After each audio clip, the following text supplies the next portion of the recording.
ಇನ್ನು ರಾಜ್ಯದಲ್ಲಿ ಔಷಧಿಗಳ ಪೂರೈಕೆಯಲ್ಲಿ ವ್ಯತ್ಯಯ ಉಂಟಾಗ್ತಾ ಇದೆ ಅಂತ ಬಿಜೆಪಿಗರು ಕೇಳಿದ ಪ್ರಶ್ನೆಗೆ ಉತ್ತರಿಸಿದಂತಹ ಆರೋಗ್ಯ ಮತ್ತು ಕುಟುಂಬ ಕಲ್ಯಾಣ ಇಲಾಖೆ ಸಚಿವ ದಿನೇಶ್ ಗುಂಡೂರಾವ್ ರವರು ಹೌದು ಅಂತ ಒಪ್ಕೊಂಡಿದ್ದಾರೆ. ಈ ವಿಚಾರದಲ್ಲಿ ಸರ್ಕಾರ ವಿಫಲವಾಗಿದೆ ಅಂತ ಒಪ್ಕೊಂಡಿದ್ದಾರೆ. ಅಲ್ಲದೆ ಈ ಔಷಧಿಗಳ ದಾಸ್ತಾನು ಕೊರತೆಯಿಂದಾಗಿ ಇಂತಹ ವ್ಯತ್ಯಯ ಉಂಟಾಗ್ತಾ ಇದೆ. ಹಾಗಾಗಿ ಯಾವುದೇ ರೀತಿ ಕೊರತೆ ಬಾರದಂತೆ ನಾವಿದೀಗ ಕಂಪನಿಗಳಿಗೆ ಟೆಂಡರ್ ಕೊಡೋದಿಕ್ಕೆ ಟೆಂಡರ್ ಅನ್ನ ಕರಿತಾ ಇದ್ದೀವಿ.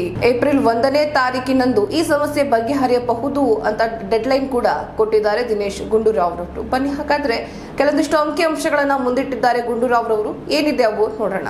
ಸರ್ಕಾರಿ ಆಸ್ಪತ್ರೆಗಳು ಮತ್ತು ಪ್ರಾಥಮಿಕ ಆರೋಗ್ಯ ಕೇಂದ್ರಗಳಲ್ಲಿ ಅಗತ್ಯ ಔಷಧಿಗಳ ತೀವ್ರ ಕೊರತೆ ಇದೆ ಎಂದು ಆರೋಗ್ಯ ಮತ್ತು ಕುಟುಂಬ ಕಲ್ಯಾಣ ಸಚಿವ ದಿನೇಶ್ ಗುಂಡೂರಾವ್ ಸದನಕ್ಕೆ ತಿಳಿಸಿದರು. ವಿಧಾನ ಪರಿಷತ್ ಬಿಜೆಪಿ ಸದಸ್ಯ ಡಿಎಸ್ ಅರುಣ್ ಅವರ ಪ್ರಶ್ನೆಗೆ ಉತ್ತರಿಸಿದ ಅವರು, ಸರ್ಕಾರವು ಉಚಿತವಾಗಿ ಪೂರೈಸುವ ಒಟ್ಟು 410 ಅಗತ್ಯ ಔಷಧಿಗಳ ಪೈಕಿ 190 ಅಗತ್ಯ ಔಷಧಿಗಳ ದಾಸ್ತಾನು ಇಲ್ಲ. ಏಪ್ರಿಲ್ 1ರೊಳಗೆ ಪೂರೈಕೆಯನ್ನ ಸುವ್ಯವಸ್ಥೆಗೊಳಿಸುವ ಸಾಧ್ಯತೆ ಇದೆ ಎಂದು ಅವರು ಭರವಸೆ ನೀಡಿದರು. ಸರ್ಕಾರವು ಪ್ರಾಥಮಿಕ ಜವಾಬ್ದಾರಿಯಲ್ಲಿ ವಿಫಲವಾಗಿದೆ ಎಂದು ಒಪ್ಪಿಕೊಂಡರು. ಸಾರ್ವಜನಿಕ ಪೂರೈಕೆಗಾಗಿ ಸರ್ಕಾರವು ಒಟ್ಟು ಔಷಧಿಗಳಲ್ಲಿ 410 ಅಗತ್ಯ ಔಷಧಿಗಳನ್ನ ಮತ್ತು 322 ಅಪೇಕ್ಷಣೀಯ ಔಷಧಿಗಳನ್ನ ಖರೀದಿಸುತ್ತದೆ. ಇನ್ನು ಟೆಂಡರ್ ಪ್ರಕ್ರಿಯೆಯಲ್ಲಿನ ವಿಳಂಬದಿಂದಾಗಿ ಪೂರೈಕೆಯಲ್ಲಿ ತೊಂದರೆಯಾಗಿದೆ.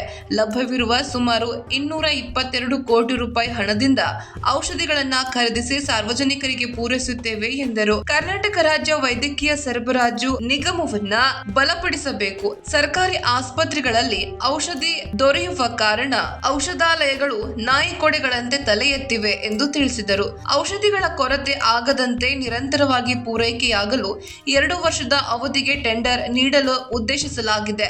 ರಾಜ್ಯಾದ್ಯಂತ ಔಷಧಿಗಳ ಸುಗಮ ಪೂರೈಕೆ ವ್ಯವಸ್ಥೆಯನ್ನ ಇನ್ನಷ್ಟು ಸದೃಢ ಮಾಡಲಾಗುವುದು ಎಂದು ಹೇಳಿದ್ದಾರೆ. ಆಸ್ಪತ್ರೆಗಳಲ್ಲಿನ ವೈದ್ಯಕೀಯ ಉಪಕರಣಗಳು ಮುಖ್ಯ. ಅವು ಕಾರ್ಯನಿರ್ವಹಿಸುತ್ತಿವೆಯೋ ಇಲ್ಲವೋ ಅಥವಾ ಅವುಗಳ ನಿರ್ವಹಣೆ ಬಗ್ಗೆ ಸರ್ಕಾರದ ಬಳಿ ಮಾಹಿತಿ ಇಲ್ಲ.